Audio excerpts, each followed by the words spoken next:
para nos usar é dele, e que nós possamos entender isso e não se encher de orgulho e não se tornar vaidoso com os dons espirituais que Deus tem nos dado. Quem entendeu? Amém? Amém. Bom, irmãos, quando chegamos em Lucas,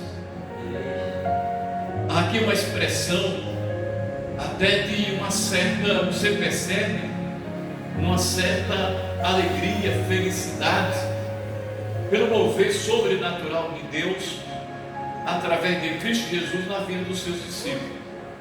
Então eles são enviados a pregar o Evangelho depois de preparado.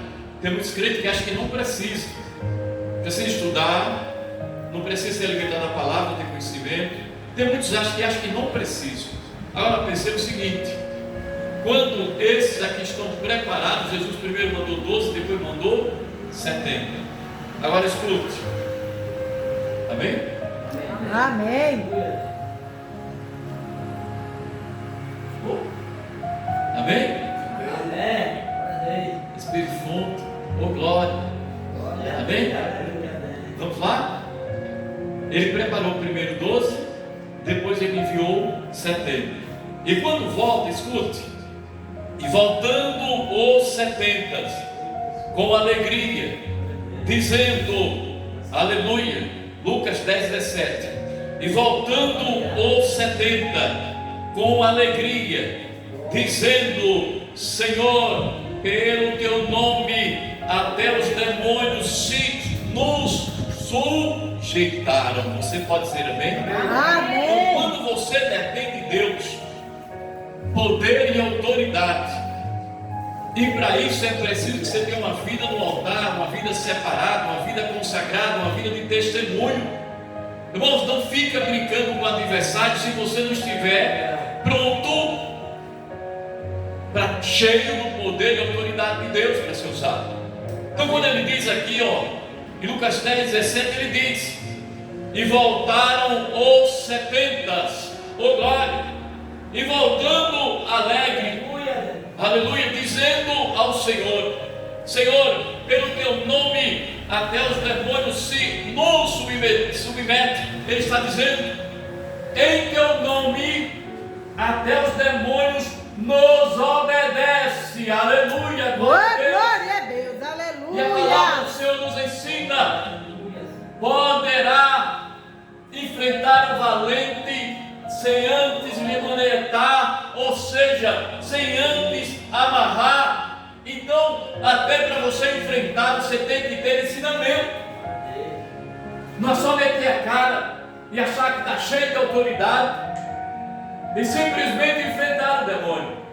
É preciso que você tenha sabedoria, conhecimento da palavra e autoridade de Deus para usar essa palavra.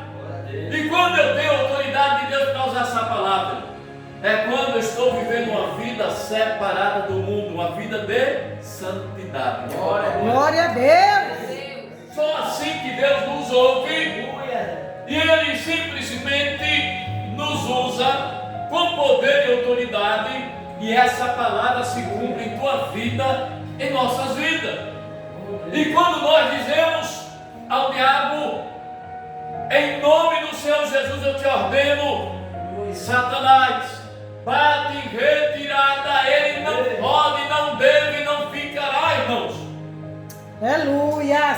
Mas aprenda também na noite do dia de hoje, tem demônios e legiões de demônios, são vários na minha pessoa.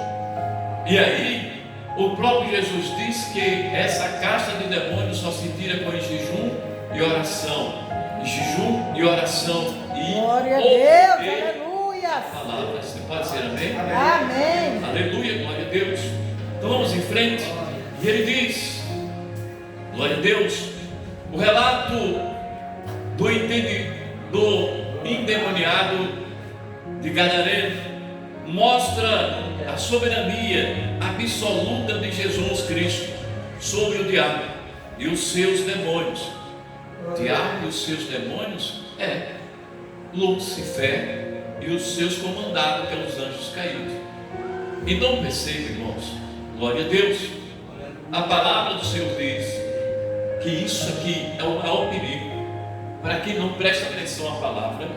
A palavra do Senhor diz que quando Jesus chega naquele lugar, então os espíritos malignos que estavam naquele homem, ele reconhece, chama Jesus pelo nome, diz que é filho do Deus Altíssimo, e ele pede para Jesus o deixar naquele homem. Então, percebe, a gente estamos vivendo de um momento, pastor Sérgio, escute aí, em que as pessoas na igreja mentindo, se prostituindo, caluniando, querendo derrubar um ao outro e não tem o temor do Senhor. Aleluia. Aí você vê aqui um bando de demônios reconhecendo o poder e a autoridade de Cristo e pedindo para que ele o deixasse. Mas como Jesus, claro, não ia deixar, eles agora fazem um segundo pedido a Jesus: que o lance naquela manada de porcos. Então perceba, irmãos, tem muita gente na igreja, mas não conhece a Deus, diz que adora, mas não adora a Deus, pega a Bíblia para dar uma saudação, mas não, a palavra não fala com ele, não fala com ela, e aí vai andando na igreja. Olha, perceba como é simples. Quando você vê um servo de Deus, uma serva de Deus entrar na igreja, como se estivesse entrando no mercadinho, bradando, conversando, senta, ninguém consegue orar com ele ou com ela, puxando assunto. Isso é falta de conhecimento de Deus, é falta de temor a Deus. Quando você entra na igreja e você tem temor a Deus, você entra no espírito de oração, porque você veio para